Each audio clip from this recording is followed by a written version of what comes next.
All right, I found myself a scale to weigh my Suzuki Cara here. Let's go check it out. Get over to the scale. Pretty cheap, it's 10 bucks to do it here. And there's the ginormous scale. Let's go drive up and unload some of my stuff. Look at this huge thing. I guess I just have to be somewhere in the middle. I don't really know. I'm gonna unload some of the stuff so I don't mess up my weight. Here it is on this ginormous truck scale. I'm really curious what it weighs. I came outside so I'm not in the way. They have trucks doing actual business and not me just weighing a tiny little car here. It's a 100,000 pound scale. It weighs in 20 pound increments. I have well, it's supposed to say I have a full tank of gas, and I got 1,580 pounds. So it's actually right about stock. What's 720 kilos? Now I know how much my car actually weighs. I got it weighed at Miller Recycling Corporation. It was pretty cool. So they have this huge truck scale. They said it was actually brand new, so it's more accurate than if it was more worn out. I don't really know how scales work. I couldn't do a front and rear thing just because of how that thing was. It was like a 50, 70 foot long scale. It's a 100,000 pound scale, and we put a little feather on there.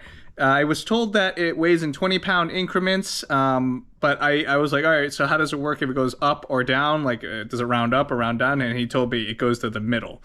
I'm not sure what that means. I just left it at that. So with 1,580 pounds, it's like 7 something pounds less than the 720 kilos stated by the manufacturer. I'm not sure where the manufacturer gets 720 kilos. Is that like a dry weight, a wet weight, half tank of fuel, or whatever? I weighed in with a full tank of fuel, so that's like a little bit over 7 gallons. What's a gallon of gas weigh? A gallon of gas weighs about 6 pounds. So 7 times 6, 42 pounds. I've lost a bunch of weight. I've also added things that add weight. So I'm probably evened out, and that's why it's just a smidge under 720 kilos or 1,587, something like that. I never actually weighed that wing, so I have no idea what that weighs, but I remember it was a hefty amount of weight. And once it was on the trunk lid, it actually requires a bunch of effort to open the trunk now, and it never did that before. I also added about 7 something pounds of Dynamat, and that's what I calculated when I first measured it. There's a piece of the foam here too, so let's add another pound, so let's call it 8. I also have these 2 horns on the front here, and those were probably a pound or so each, so there's 2 of those with some wiring stuff. Let's call that 3-4 pounds. I also don't know if the Navik coilovers changed the weight or anything. I also know my Casterly Max plates, they're made of steel. They're heavier than the aluminum Navik plates. So I added a pound or so each, and that's at least 2 pounds from a regular Navik conversion. I removed the spare tire, that's about 17 pounds. And I've also added things like gauge pods, these little things, all the wiring. This is probably another 4 pounds worth.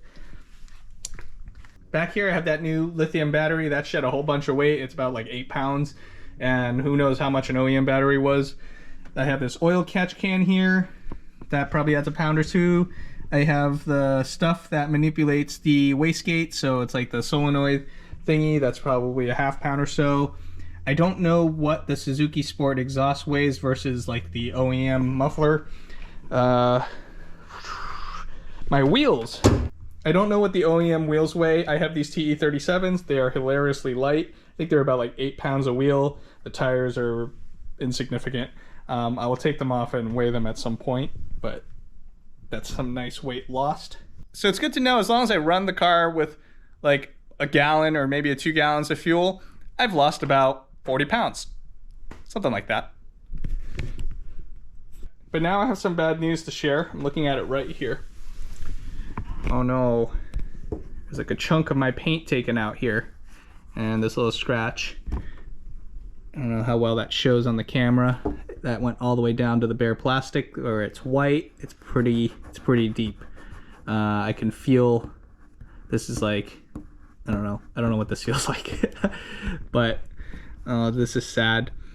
You could definitely see where the car has been repainted at some point, because this car has definitely been resprayed, and it kind of, it's not great, but it's better than that.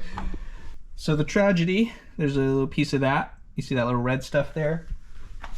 And you see another piece of shattered red stuff. Now, that's not from my car. That's from this.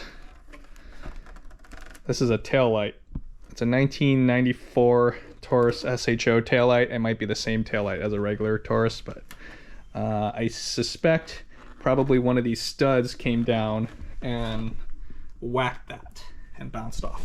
So you may be asking, where the hell did this come from? How did this hit my car?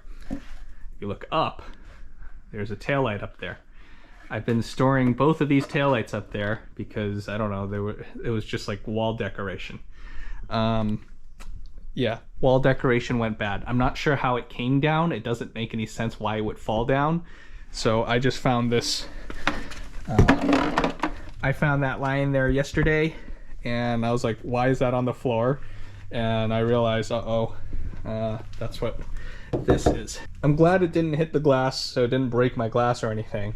That, it pains me to have it there, but I'm not terribly upset about it because I do want to repaint my car, just because at some point someone resprayed it and they did like this terrible crap where they kind of just taped over the decals really poorly at that, and then just resprayed it. There's some overspray on some random things, like right here.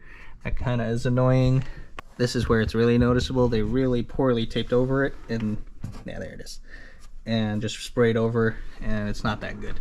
I have some scuffs and stuff on like the bumper. I can get them all cleaned up when I get it repainted. So what do I do here? I have my car insured through Hagerty.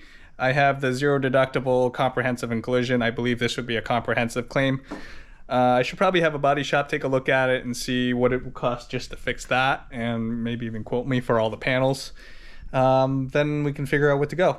If I go through Hagerty, I'll document the whole process for you guys so you know if you have Hagerty and how a claim process would work if I go that way. But that's it for now. Thanks for watching. Subscribe in case I do a Hagerty claim and you want to see how that goes. I'll see you next time.